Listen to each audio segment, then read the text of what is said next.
Well, it's Friday the 6th of June out here at the Beetle Barn. Nice sunny day. Here's the little clamps I ended up with to put that roof rack on, and then I bought some hardware, some little screws and some nuts that I think will work out. I had some temporary ones just to test it. Anyway, that's the hardware. I'll put that on later, but got a million things I want to do today. We'll see what I get done. Up here where these feet sit on the roof rack, I'm going to go ahead and just treat that with the phosphoric acid just in those areas. The phosphoric acid, I believe it turns the iron oxide, the rust, into iron phosphate, which is a more stable thing. So anyway, yeah, I'm going to treat those areas before I clamp it down there. I don't plan on doing the paint job or anything soon, but just to keep any water that gets under there from attacking it too much worse. So, and then I might get in here today and take these panels out, these door panels and stuff off, get this rug and rubber business out of the bottom and see how many holes are in it, pull this seat out of here, and then start scraping all this spray-in foam stuff off of here and bag that stuff up to get rid of it. It's a water trap and I don't want it in here, so anyway, I'm going to start with that maybe. But first thing is a little phosphoric acid and clamp this rack on and see how it ends up. A bit later, and I didn't do just where the feet went, I went ahead and ran a wire brush all the way around the trough there and got any loose seam sealer out of there, and then went ahead and gave it a couple good coats of the phosphoric acid, even where there was seam sealer, just in case the little cracks and things, let the stuff run down in there and get any rust underneath. That'll do it for now.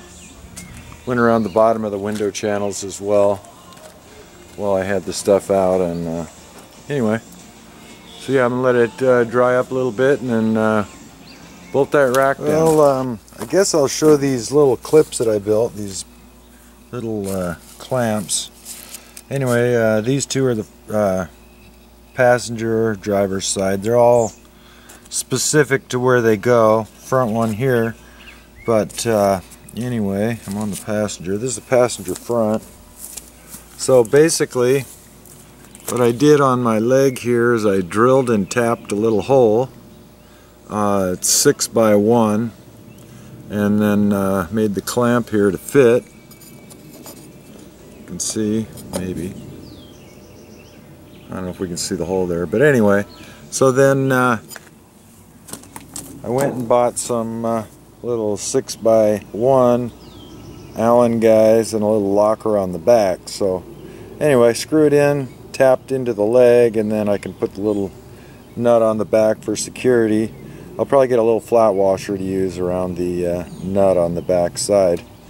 Anyway, and the way they're shaped is like that, so it hooks up under the trough there, and anyway, all bolted down. I've had it all bolted down, and it ain't coming off.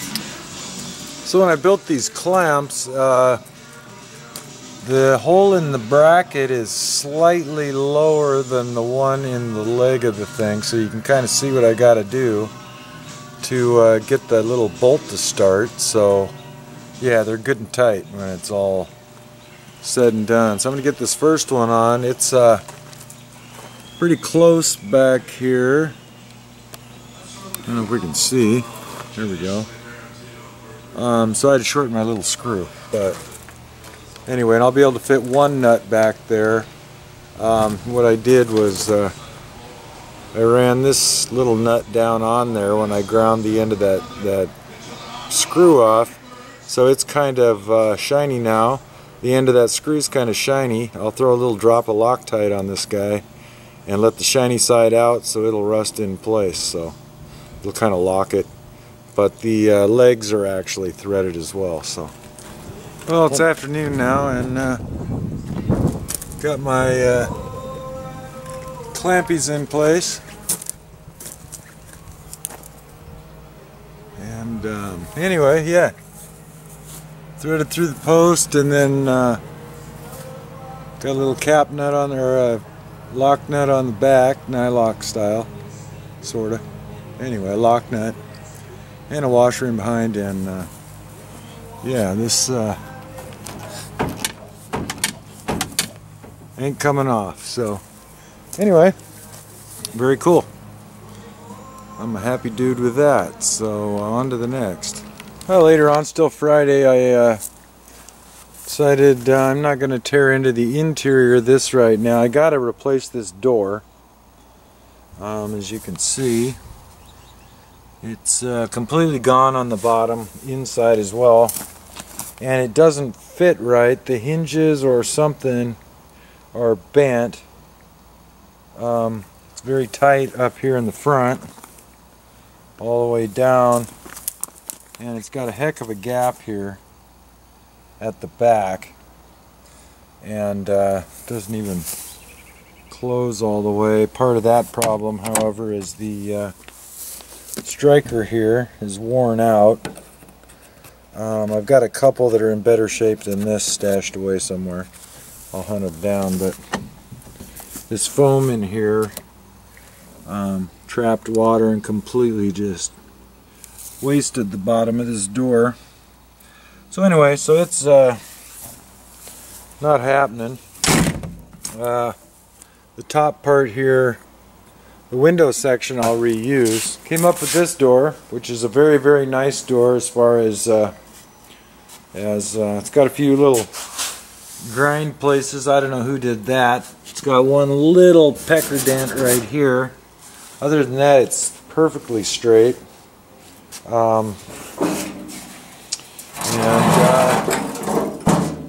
See, it's, you know,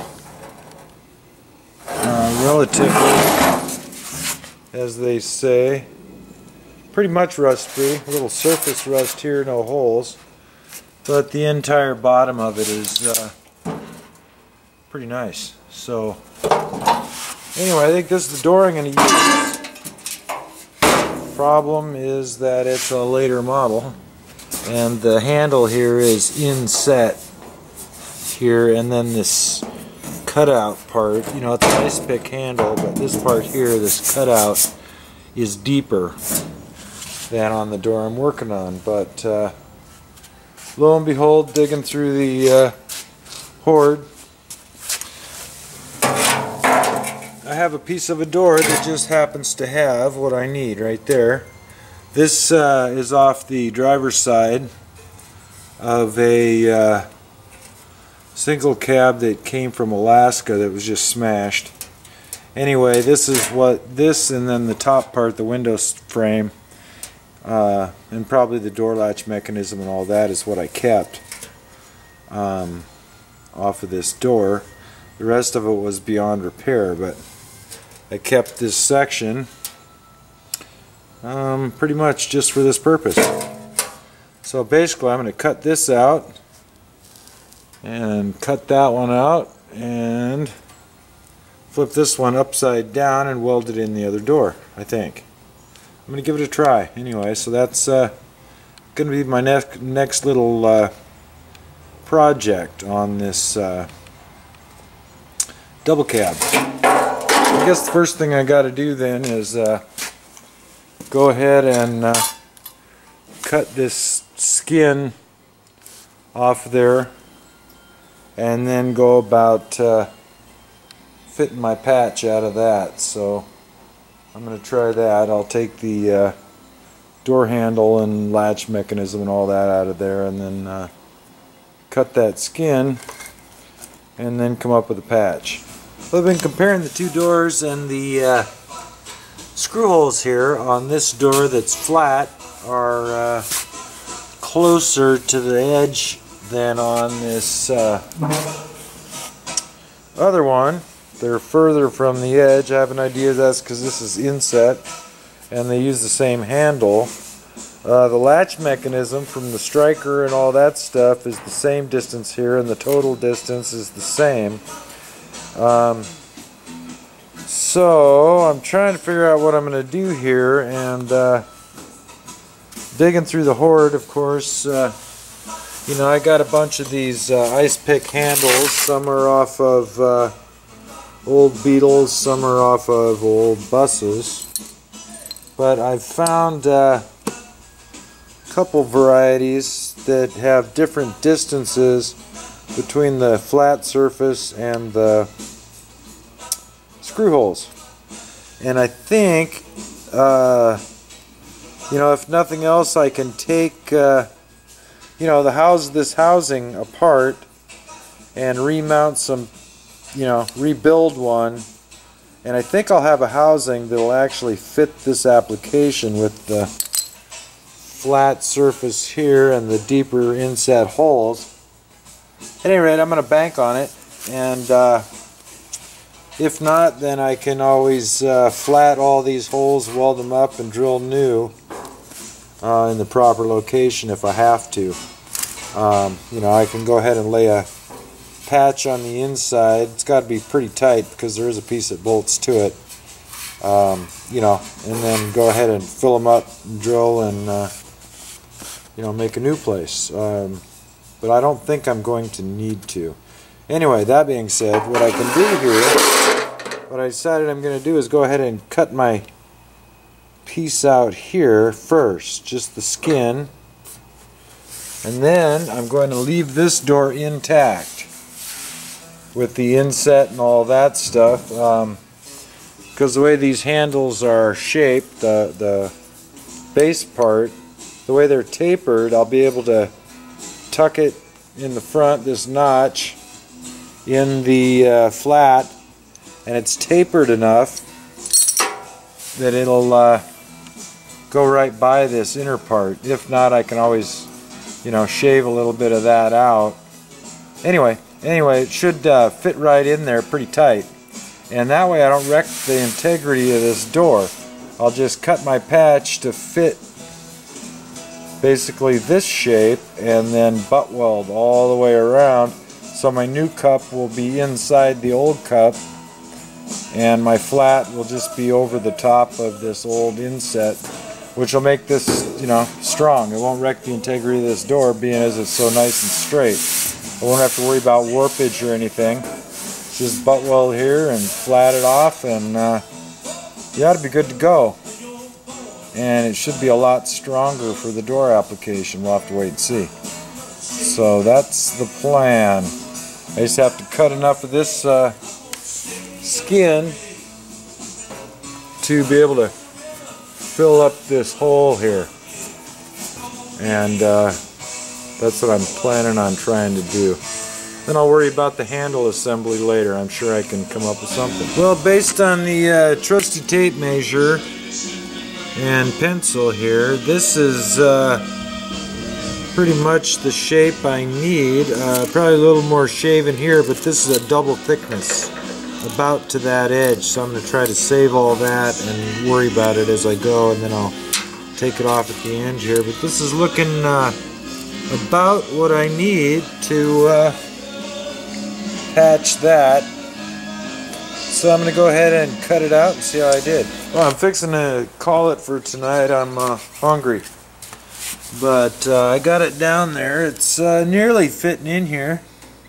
I cut it a little narrow here on each side, of course, but that's fine. I'll beef it up underneath, so it'll be stronger right here by the handle anyway. And then it's almost down flush. It's still up just a hair on the front half, and it's going to fit down in there tight. Then I'll just weld around the edge all the way around, and you know, do a little grinding with it, and it'll be better than it was. I'm not 100% sure I'm going to be able to figure out a handle to work here, just based on some preliminary little monkeying around. But in that case, I'll have to reposition those 4 holes right there, and everything should work out. With all the changes in the years and stuff, and I've got, you know, a few of these little latch mechanisms and things laying around. I should be able to come up with something, I hope. But if not, I'll just have to weld those holes and make new ones. But dinner time. So, beginning of the door patch. Thanks for watching.